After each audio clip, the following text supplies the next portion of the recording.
right, welcome to another video by Neurofied on driving organizational change with evidence-based interventions based on insights from behavioral psychology and neuroscience. It sounds very intense. We're going to simplify that during this video. So, my name is Beirem. I'm the CEO of Neurofied, and today we'll be diving into the red-blue team, one of those interventions we will be talking about. So, first off, for a bit of context and also for you to know where this is coming from and why this might be useful, it actually comes from the military and from cybersecurity. So in both cases, imagine this. You have a blue team who is trying to defend the thing you're trying to defend. In a military context, it could be some kind of location. In a cybersecurity context, it could be digital safety.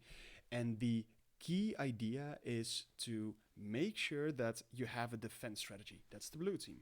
The red team is actively attacking it, right? So they are trying to identify and exploit any vulnerabilities in the defense strategy. And once they do find a way through, they feed this information back to the blue team so they can improve their strategy.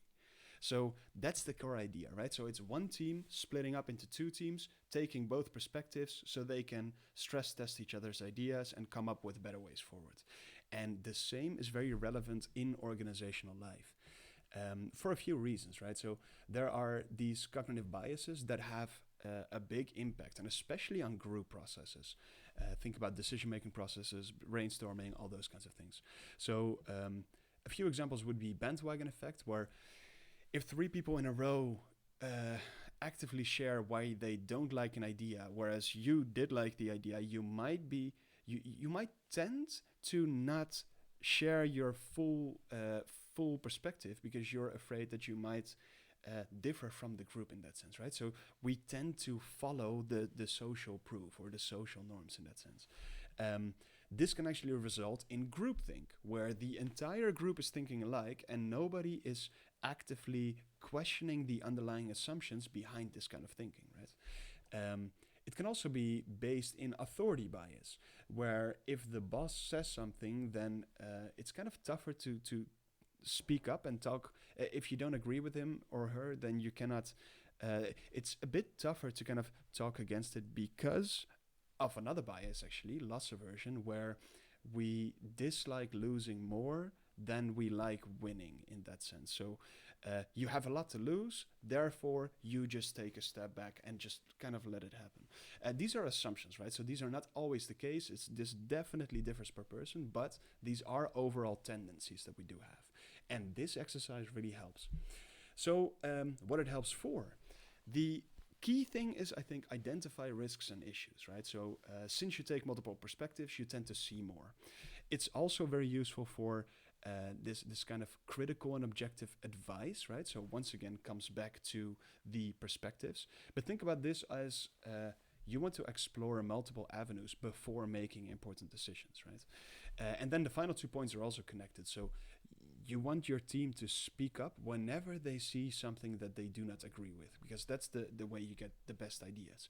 And constructive conflict is one method for that, right? You want to make sure that if people don't agree with it, that they can have a constructive dialogue about how things could be better, and that they don't attack each other on the person, but they attack the ideas and find better ways forward. So that's what this exercise is for. What you need for the exercise is a red team, a blue team, a facilitator. We'll get into those in the next slide, and a case. So let's discuss the case first. The whole idea of this exercise is actually to make sure that you get multiple ideas on this one case. So formulating the case is very important. We wrote down a few examples that we've done with corporate clients before.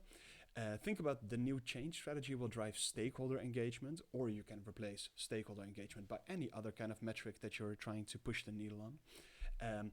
Our workforce is diverse and our culture inclusive, because this is a very subjective kind of topic and it can be very fluffy in that sense. So usually this is a very good exercise for getting the ideas that people have up there, right? Because you're making a very safe environment for people to share their critique in that sense.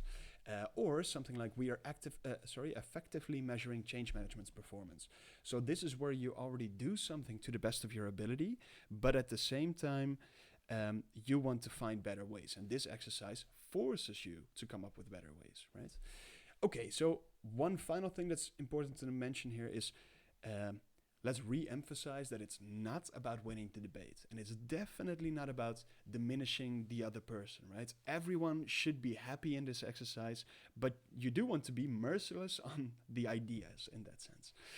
Okay, here is the overview with the instructions. So first off, you need a case, as we talked about. Then the red and the blue team. These could be 2 to 3 people. You can also grow it a bit, but you want to make sure that everyone has enough time to talk about things.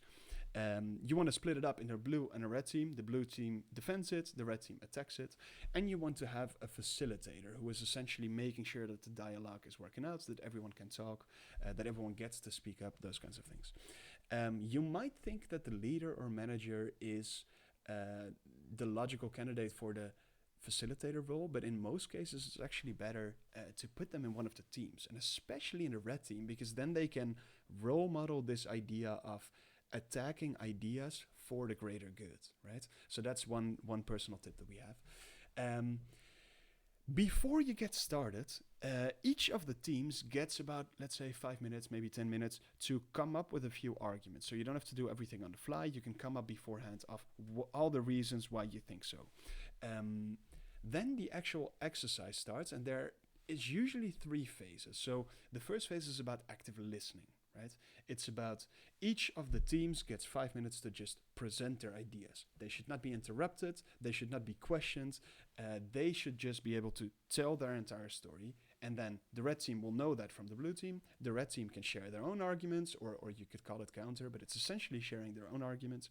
And then the blue team is aware. And then the most important phase starts, the dialogue, right? Or the constructive conflict, where both teams actively try to look for, okay, what are the ideas you mentioned, which make sense to us, where are the agreements, where are the disagreements, can you challenge each other to come up with better reasons, or what are the better ways forward, right? So this is also where the facilitator plays an important role, making sure that everyone gets the opportunity to speak up, making sure the ideas are noted, ideally on a whiteboard, and just keeping the pace in, right? Keeping some momentum in the discussion.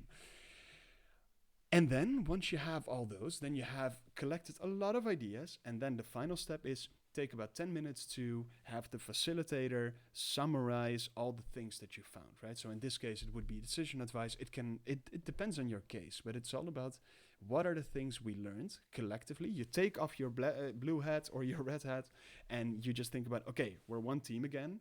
What are the things we can learn, and what are the things that we should actually apply from now on, right?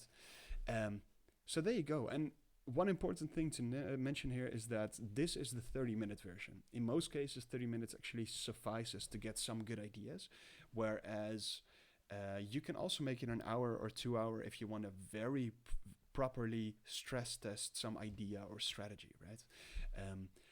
So I think that's most of it. The reflection by facilitators here is essentially just questions you can ask yourself, right? Because none of these interventions are clear cut, you should do this. It's always, you should figure out which of these interventions are relevant for you, how you can apply them well.